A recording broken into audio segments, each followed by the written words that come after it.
Bienvenidos y bienvenidas a esta edición especial de Campanazo, en la que tenemos como invitada a Yanet Valenzuela. Ella es dirigente del Comité Central de Lucha por el Desarrollo de la Provincia de la Convención, además de dirigente de los trabajadores, ¿no? Del Federación. sindicato de la Federación de Trabajadores Provincial. Así es, correcto. Muy bien. Es muy importante para nosotros y estamos haciendo este especial porque en los últimos días se han sucedido una serie de eventos. Uno de ellos ha sido la explosión de la tubería del gas, ¿no? Que está poniendo el tema del gas en la agenda nacional, ¿no? Tienen que pasar cosas como estas para darnos cuenta de la precariedad que tenemos para abastecernos de gas y de cómo se ha maltratado eh, este recurso tan importante para el país. Pero por otro lado, venía el comité a presentar una serie de temas que no solamente tienen que ver con el gas, del cual vamos a hablar aquí con la compañera Janet. Compañera, muy buenas tardes, muchas gracias por haber aceptado la invitación para poder hablar sobre estos temas con usted. Muy bien, ante todo, muy buenas tardes y agradecerle por la invitación justamente para esta entrevista. Bueno, mi nombre es Yanet Valenzuela, por el cargo que ocupo actualmente. Yo empecé como dirigente apenas desde los 27 años y empecé a trabajar muy joven en el mercado satélite, en sección vianda. Y esto, lo que usted me está viendo hacer ya y prácticamente durante muchos años, le debo a lo que mi señora madre me ha transmitido, porque ella también desde muy joven fue dirigente en la Federación de Trabajadores, al igual que yo. Entonces he visto todas las experiencias que ha pasado y prácticamente el día de hoy lo que estoy haciendo es lo mismo, ¿no? Lo que me ha ido transmitiendo. Y sí, me siento satisfecha porque creo que a través de las dirigencias debe ser una herramienta también de lograr las justas reivindicaciones de nuestra provincia, el bien común de toda una población. Creo que en eso va enfocado el trabajo de la dirigencia. Importante la provincia de la Convención, ¿no? Que en los últimos tiempos, sin embargo, ha visto un poco menguada la movilización popular, ¿no? Ha habido dificultades. ¿Cómo lo ve usted? ¿Cómo evalúa? Hemos vivido como un momento de gloria, digamos, de las organizaciones de los frentes de defensa y todo eso, ¿no? Pero como que hubo un decaimiento en algunas conversaciones que teníamos con algunos compañeros allá, por ejemplo, con el tema del gasoducto, decía la gente, no, ya hemos hablado mucho de ese tema, nunca sale, y como que eso desmoviliza. ¿Cómo ve usted la situación de la organización, por un lado, y de estas demandas que están levantando? Sí, es preocupante porque desde hace años ya las organizaciones sociales ya han estado perdiendo su fuerza. Eso sí, hay que ser conscientes y reconocer dónde está este problema. Lamentablemente, anteriormente había problemas que eran en común y entonces había objetivos también en común. Pero ahora que prácticamente ya nos hemos ido dividiendo entre comillas clases sociales, pero al final la gran mayoría somos clase proletariada, porque no somos tan empresarios como diríamos, sucede de que ya la mayor parte buscan sus intereses, de lo que naturalmente necesita tener calidad de vida en la familia, de dar calidad en los hijos, toda esa situación. Cuando anteriormente ya también era diferente. Las organizaciones sociales buscaban un bien que era educación para todos. Lo han logrado. Educación secundaria, lo han logrado. Educación universitaria, lo han logrado. Pero de ahí no todos han tenido la oportunidad de que sus hijos estudiaran en la universidad. Entonces yo creo que desde allí he empezado ya ese tipo de debilidades, que bueno, no debía ser debilidad, sino fortalecimiento, porque tenemos diferentes capacidades. Uno. El otro tema también ha hecho de que el caudillismo, esa es una gran enfermedad que no nos hemos dado cuenta en su primer momento.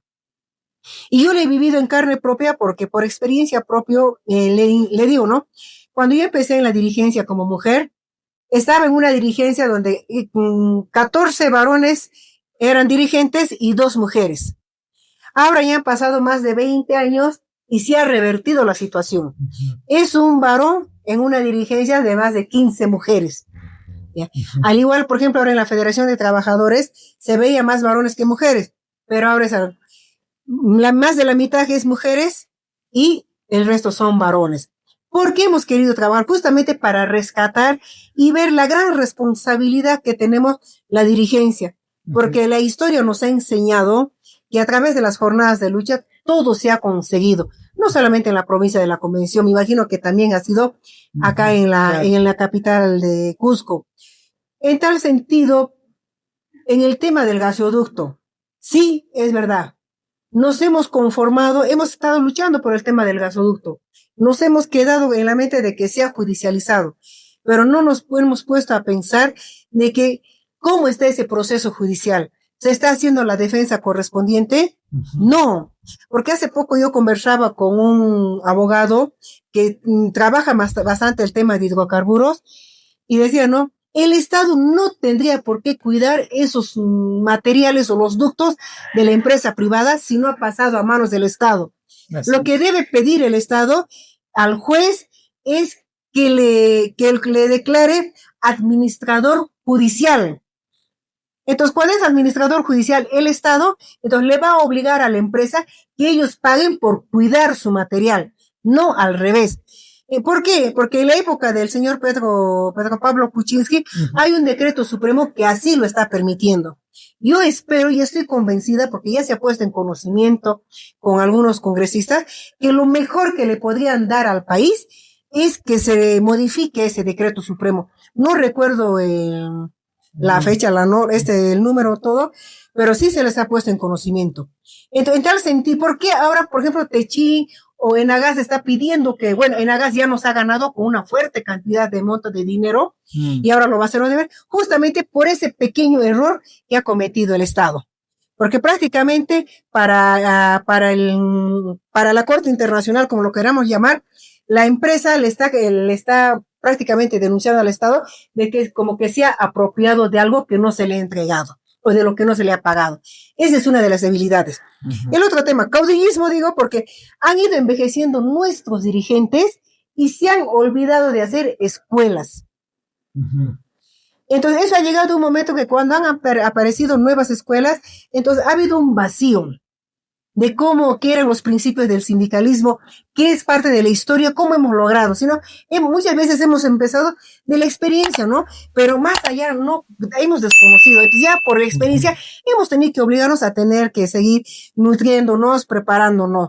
Y el otro detalle es que por la extracción de estos recursos energéticos, también mineros, nos han estado otorgando las regalías, el canon, que eso nos ha distraído.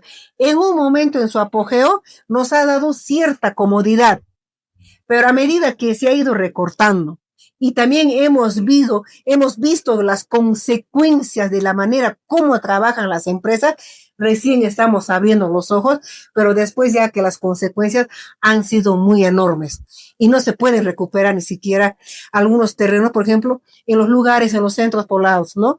De que realmente no se está resarciendo a estas comunidades. Claro. En ese lugar donde nuestros hijos debieran estar en mejores condiciones, igual en el interior.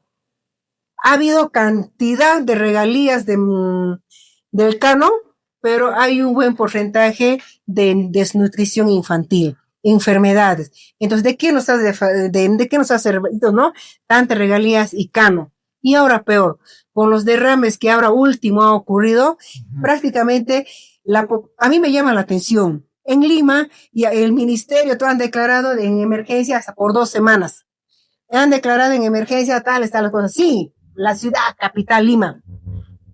Volteemos la cara, el rostro, los ojos y cómo estaban nuestros compañeros, hermanos de las comunidades que en ese momento y en algún otro momento también se han perjudicado, han atentado contra su salud. El medio ambiente se ha maltratado, flora, fauna. ¿De dónde consumen ellos el agua? Son de los ríos. No hay peces, no hay caza. Sus productos han sido contaminados. Entonces creo que como organización social exigimos de que realmente las autoridades tengan que intervenir y el Estado tenga que de una vez intervenir en estos famosos contratos ley o las concesiones que se han dado a estas empresas, porque ellos trabajan de forma hermética. Nadie les está fiscalizando. Y esto lo que ha ocurrido no es como en algún momento la prensa amarilla ha intentado hacer coincidir con lo que hemos venido acá a Quillabamba, que alguien ha tenido las malas intenciones de romper los tubos o atentar. Eso es mentira, sino que la presión constante que está habiendo no ha soportado y estas son las consecuencias. Entonces, ese es uno de los problemas que está viviendo la provincia de la Convención. Y también, bueno, el tema de salud, que prácticamente estamos exigiendo que tanto el Centro de Salud de Santa Ana y el hospital se concluyan lo más antes posible porque no se está equipando como debe ser. Y se ve vulnerado el derecho de la atención a la salud, nuestros hermanos de la zona rural especialmente. Volviendo un poquito sobre el gas, y ahí podemos hablar sobre el otro tema que me parece también muy importante y que evidencia pues cómo funcionan las cosas en el país, porque no es además solamente Santa Ana donde ocurre el problema, o sea, en Quillabamba no es el único problema el hospital, vemos el mismo problema acá con el Antonio Lorena, vemos en Chumbivilcas también el mismo problema, ¿no? Obras postergadas una y otra vez, pero volviendo un poquito con lo del gas, ¿no? Es sintomático, hasta donde tengo entendido, que, por ejemplo, ahorita hay una restricción de gas, ¿no es cierto? A nivel de Lima, bueno, de los lugares donde el gas sí Donde está, gas. donde se beneficia el gas, efectivamente, y que abastece la electricidad, abastece industrias como la industria, abastece la construcción, abastece a los domicilios, a los taxistas, el transporte, ¿no? Y como usted dice, por otro lado, acá nadie está tomando en cuenta a los pueblos que parecieran ser tratados sus territorios como zonas de sacrificio. O sea, sacrificamos esas zonas y, y no pasa nada, ¿no? Pero, por ejemplo, el tema de la exportación del gas no se restringe. Hasta donde tengo entendido, eso sigue funcionando como si no pasara nada. No lo sé, eso he leído recientemente. Eso nos dice mucho también, ¿no? Pero por otro lado, otro elemento, ¿no? Humberto Campodónico mencionaba, ¿no? Cómo no solamente no se ha construido el gasoducto del sur, que resolvería los problemas de nuestros territorios en el sur, sino que además no se han hecho estos tubos paralelos que se suelen usar como garantía para que si ocurriera cualquier cosa como la que está ocurriendo en este momento, pudiese, pues, no hubiera problemas de abastecimiento. O sea, encima lo hacen con una lógica totalmente extractivista, no sé, sacar como sea el gas y no hacer pues un proyecto de desarrollo realmente integral. El asunto es vender y vender y tenemos un Estado que no está en capacidad de intervenir, como usted muy bien lo ha dicho, todo lo contrario, ¿no? Toda la corrupción, todo esto está judicializado, no se puede avanzar, se paga por los tubos y encima quieren que se les extiendan los contratos que ya van a vencerse, ¿no? Y estamos también con el tema de Cálida, ¿no? Que también quiere una adenda y que para, digamos, seguir haciendo sus negocios, no hacer el gasoducto del sur, lo que quieren hacer es seguir en este abastecimiento virtual del gas, ¿no? Es realmente increíble e indignante que a estas alturas del partido, después de tantos años, no se aproveche. ¿Nos puede contar un poquito sobre esta adenda, por ejemplo, con Cálida en el caso de Quillabamba? Claro, mire, sabemos muy bien, el 2023, la empresa Cálida ha pedido ya la ampliación por 10 años más. Y supuestamente por hacernos el favor, oye, ¿sabes qué? Me extiendes 10 años más, pero yo voy a hacer el trabajo de la masificación de las 7 regiones. Entonces, creo que entendemos que la palabra masificación tiene que ser integral. ¿Ya? Pero ahora está siendo mal utilizada. Entonces, quiénes son los que realmente están impulsando o promoviendo esa masificación de las 7 regiones? Justamente nuestros gobernadores regionales, y especialmente aquí en el gobernador regional, bueno, Salcedo. Y ojo, que no es el primero ni el único. Esto viene desde los anteriores gobiernos que ya se estaba trabajando, pero como usted mismo lo ha dicho, nos hemos distraído tanto en lo que es las regalías y el canon. Nos hemos distraído pensando que esto iba a ser eterno, pero no nos hemos visto beneficiados con lo otro, ¿no? Con el tema del gas. Y es lamentable porque de todas las regiones, en algún momento hablaban de masificación de 7 regiones, oye, pero ¿en qué consistía? Pero ahora que nos hemos involucrado más, solamente es no son ductos, sino redes, como unas cañerías que van directo, o sea, en la hamaca de casa, yo no voy a utilizar el balón de gas, sino va a ser directamente a su cocina de gas. Ujú. ¿Ya? Y le van a poner un medidor y mensualmente le van a cobrar cuánto le van a hacer. Como ocurre en Lima y en Ica y más, otras así es. regiones, ¿no? ¿Ya? Pero sin embargo, eso en parte es paliativo, pero eso no genera desarrollo para el 100%. ¿Por qué le digo esto? Porque, por ejemplo, ahorita que hay 2 centrales térmicas en Moquegua y en Arequipa, ahorita están funcionando con petróleo. Y sí o sí necesitan del gas, pero no para beneficiar pues a toda una población, sino es para las empresas extractoras que hay allí. Las mineras, ¿no? Ah, sí, las mineras, que lamentablemente sabemos que todas estas empresas transnacionales no están pagando los impuestos como debe ser. Y usted lo ha dicho bien claro, estamos teniendo un gobierno que lamentablemente decimos, ¿y por qué gobierna para las transnacionales y por qué no para el pueblo? Lamentablemente, la madre del cordero es la Constitución. Cualquier presidente que entre va a tener que someterse a la Constitución. Una Constitución que en el año 93 nos ha dejado este señor Fujimori, pero lamentablemente que este Congreso han modificado una buena cantidad de artículos solamente para los intereses de ellos. ¿Por qué? Uno, buscando su reelección. Inclusive nuevamente revolviendo a la bicameralidad. Entonces, no se está viendo en sí, no vemos un Congreso con un rostro mucho más humano para ver y ayudar cómo van a solucionar los problemas de la población. ¿Por qué le digo esto? Porque lamentablemente se han ido aprobando leyes, normas que atentan a que tengas un buen servicio de calidad de salud. Lamentablemente en la ciudad de Quillabamba, por el hecho mismo de que se estén construyendo hospitales, no se pueden implementar.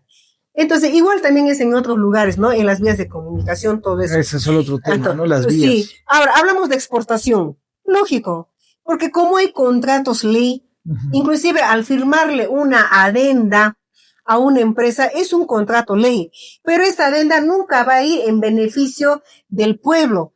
Todo es en beneficio de la empresa. ¿Para qué? Porque lamentablemente las ganancias se han privatizado para ellos y para nosotros las pérdidas las estamos socializando.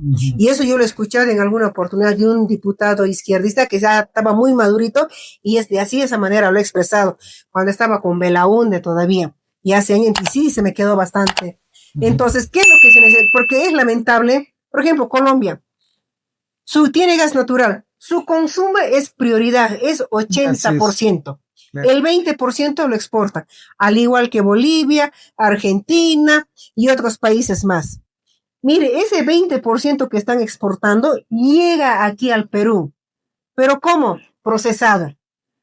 Por ejemplo, en los nutrientes, fertilizantes, urea y algunos productos más que son derivados del gas natural. Yo le pregunto, ¿y por qué no puede ser acá en la provincia de la Convención? No lo hay. Entonces, justo, y pensar que estamos exigiendo, no lo hay. Y para poder hacer fuerza, necesitamos del apoyo de todos. Solamente así vamos a conseguir ese objetivo. Por esa razón, creo yo que ahorita, yo no sé, yo espero mucho, de verdad, yo no pierdo la esperanza de los que son candidatos para ser parte de la Cámara de Senadores y Diputados, que tengan un rostro que sintonicen con las necesidades del pueblo peruano, porque no perdemos las esperanzas que en algún momento retornemos a lo que en algún momento Perú debe tener soberanía sobre todos sus recursos. Eso es lo que queremos realmente nosotros y es lo que exigimos también como organizaciones sociales. Y sobre el caso del hospital, por ejemplo, ¿no? ¿Qué cosa nos podría contar? Porque es un caso también bien llamativo, ¿no? De cómo funcionan las cosas en el Estado, cómo se hacen cosas para favorecer intereses privados o intereses corruptos, finalmente lo son, afectando además a la ciudadanía, muy concretamente. Bueno, ahora estamos viendo la afectación del gas. Sí. Nadie tomaba en serio el tema del gas. Bueno, ¿el gas dónde estará? Ya llegará por el tubito, y ahora vemos la precariedad y la inseguridad, digamos, que tenemos en términos energéticos como país, como usted muy bien lo ha dicho. Pero en la salud pasa lo mismo, ¿no? En el caso del hospital, allá en Quillabamba. ¿Cuántos años tiene ya el hospital de construcción y cuáles son los problemas que tiene para terminarse, para concluirse? Mientras que no solo en Quillabamba, sino desde el Cusco tenemos que mandar a Lima, a laboratorios de Lima, para poder enterarnos 6 meses después de una enfermedad, como se constató con el caso de esta niña, de una niña, ¿no? Que tenía una de estas variantes de la gripe. Eh, ¿Cuánto afecta a la población en la convención el no contar con un hospital como el que se está construyendo, no sé, hace ya cuántos años? 14 creo, o no sé si Sí, no. son más de 10 años, casi cerca, sí. Ya son, con esta empresa son 3 empresas. 3 empresas. Pero lamentablemente esta última empresa no ha sido convocada a un concurso y le hayan dado la buena pro. Simple y llanamente, ¿qué es lo que se ha hecho? Pronis, dentro de sus atribuciones, ha invitado a una empresa para que pudiera ejecutar esta obra. Y no solamente acá en Quillabamba, también lo ha hecho, si no me equivoco, en Andahuaylas y en otro lugar, no recuerdo bien, que también está teniendo este tipo de problemas.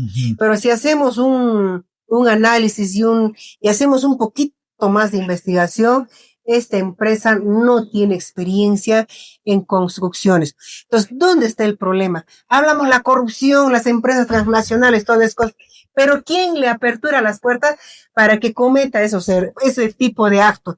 El mismo Estado, el PRONIS, porque el PRONIS debe ser uno de los entes para fiscalizar que esa obra a través de una empresa que ha contratado como supervisora debe ser estricto en la supervisión, pero lamentablemente no está haciendo ese trabajo. Yo recuerdo esta empresa hasta el año pasado tenía 17% de avance físico, pero sin embargo, si este año iba a entregar, entonces para el año pasado ya debía estar por más del 50 o 60%. Si lo vemos de esa forma, solamente el 17%. ¿Qué ha sucedido? En un diálogo entre la empresa constructora y la supervisora y el visto bueno de Pronis, le han ampliado hasta el siguiente año. Entonces, ese 17% que en algún momento estaba como falta en la empresa, ahora está dentro del programa, o sea, dentro de lo que está establecido. O sea, ya no está en falta la empresa. Es lamentable porque muy a pesar que se ha cambiado de ministro, viceministro, el problema está en los funcionarios que trabajan en los ministerios.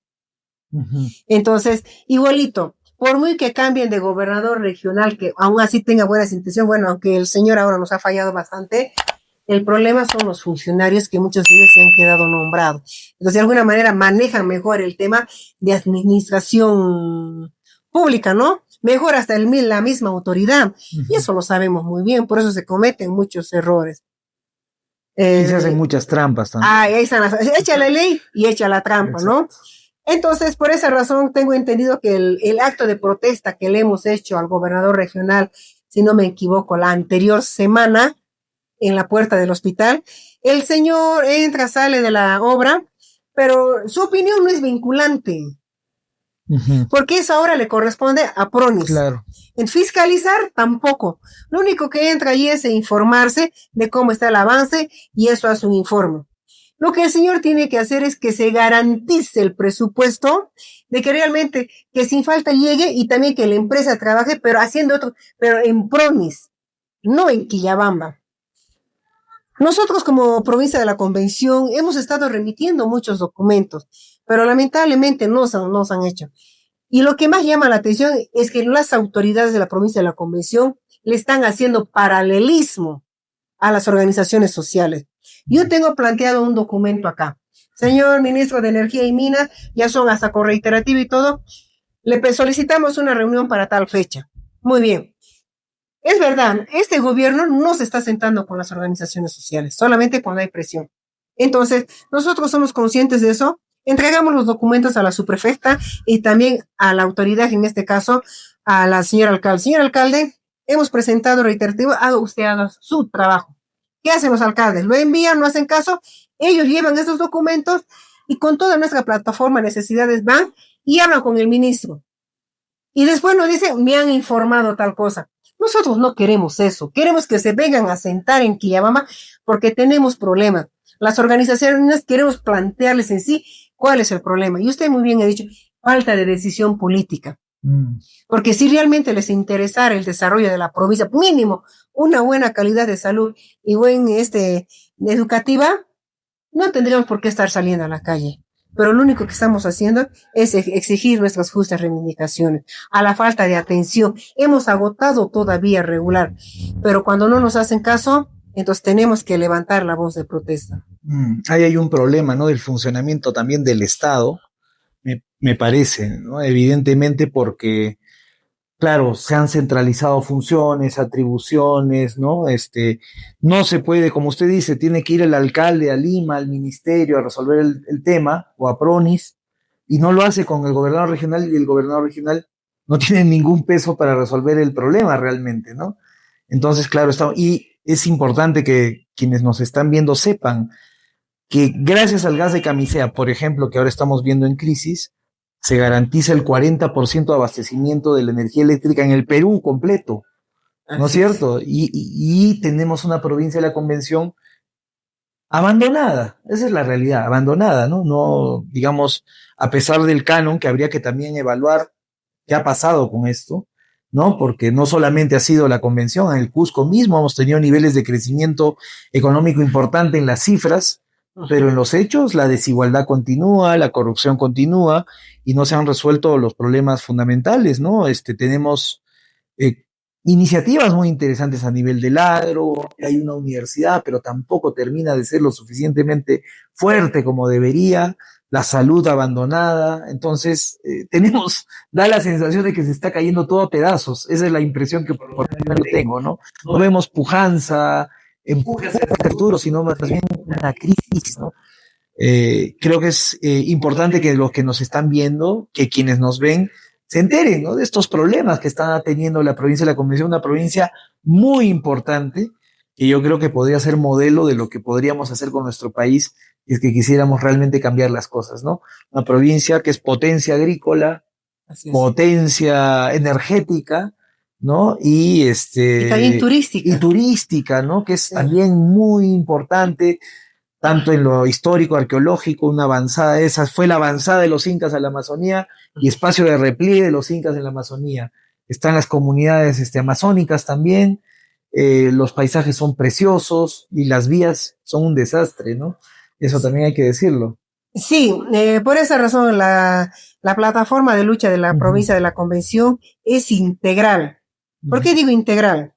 Cuando nosotros hablamos, por ejemplo, del tema de restos arqueológicos. Para que un turista vaya, ¿qué le tenemos que garantizar?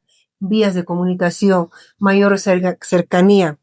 Entonces, una de las, un buen servicio. Uno, que las vías de comunicación sean en menos tiempo. ¿Y cuál va a ser la solución? El túnel de la Bonanta. ¿Ya? Ahora, a eso se suma de que también a ese turista le tienes que garantizar el tema de salud. Y si no tenemos un hospital bien implementado, entonces, porque no necesitas una propaganda solamente en las redes, sino el mismo turista te tiene que recomendar. Así es. Entonces, de cómo ha sido atendido. Claro. A eso se suma también el tema de vías de comunicación, de salud, el tema del comercio, de cómo vas a atender a ese turista, la falta de educación en la ciudadanía, el tema de a ver, ¿cómo le llamamos esto? La formación, hay un tema que a todos los comerciantes nos tienen que ir dando talleres para una mejor atención, lógico. Claro. Entonces, yo creo que también para el interior que hay bastante el turismo ecológico, pero sin embargo, ¿cómo garantizamos? Porque esa ruta fluvial no es segura, porque es lamentable que todos los años estemos a través de todos los medios indicando de que realmente ha habido fallecidos, trabajadores, maestros, hombres, mujeres que también viven en el interior, comerciantes, y se va atentando con su seguridad. En tal sentido, yo creo que este tema es integral, compañero, y ese es el motivo por el cual nosotros también hemos venido a la ciudad de Quillabamba. Y esperamos que la región Cusco, en forma general, también se puedan sumar a que a estas jornadas de lucha, porque también los estamos haciendo por ellos. Bien, compañera. Bueno, es corto el programa, pero hemos tratado de darles una visión integral a todos los que nos ven. Es un especial, ya que estamos hablando del gas, aprovechar también hablar de los problemas que tiene la provincia de la Convención, que con quien yo considero el Cusco tiene una deuda también. No hay una deuda, el Cusco no solo es andino, es amazónico. Eso es una potencia que podríamos aprovechar y que no estamos aprovechando, ¿no? Parece una cosa muy lejana, y no lo es. Se debería ser un elemento fundamental a abordar, como usted dice, para, ojalá en este proceso electoral o en las elecciones regionales y locales, o a partir de las luchas sociales podamos cambiar la realidad de la convención. No sé si quiere dirigir unas últimas palabras, compañera, ya para terminar esta conversación, y le agradezco mucho haber venido a hablar con nosotros aquí en Campanazo. Sí, quiero aprovechar este espacio porque el día 8 de marzo es el Día Internacional de la Mujer. Entonces yo creo que no es un tema de festejar, sino es para conmemorar de las tantas luchas que han llevado muchas mujeres para lograr lo que ahora nosotros actualmente estamos viviendo. Entonces, hacerle el reconocimiento respectivo a esas mujeres, y muchas de ellas inclusive no sabían leer y escribir, pero ¿qué es lo que les ha motivado a ellas? Convencidas de lo que realmente querían y necesitaban. Quiero hacer un saludo extensivo para todas las mujeres obreras, campesinas, profesionales, mujeres estudiantes, adolescentes, niñas, a seguir adelante. Creo que como mujeres también tenemos que empoderarnos, pero no para decir que somos más que el género masculino, no, sino para poder complementar, porque ahora más que nunca la sociedad necesita el apoyo mutuo, porque estas generaciones en las que estamos viviendo prácticamente se han ido ya distorsionando, dejando de lado quizá lo que anteriormente era la esencia de vivir en familia. Entonces creo que en ese sentido ya debemos empezar a trabajar, y ese también creo que debe ser el objetivo de las futuras autoridades. Yo le agradezco por esta invitación. Yo creo que más adelante también vamos a poder conversar de otros temas, claro, que también a nosotros como dirigentes nos va a poder ayudar a ampliar nuestros conocimientos. Muchas gracias. Muchísimas gracias, compañera. Y será hasta una próxima oportunidad. El día lunes tendremos nuestro campanazo, pero este ha sido un campanazo especial para poder abordar estos temas tan importantes y tan álgidos, ya no solamente a nivel regional, sino a nivel nacional. Muchísimas gracias. A usted. Nos vemos. Muy amable.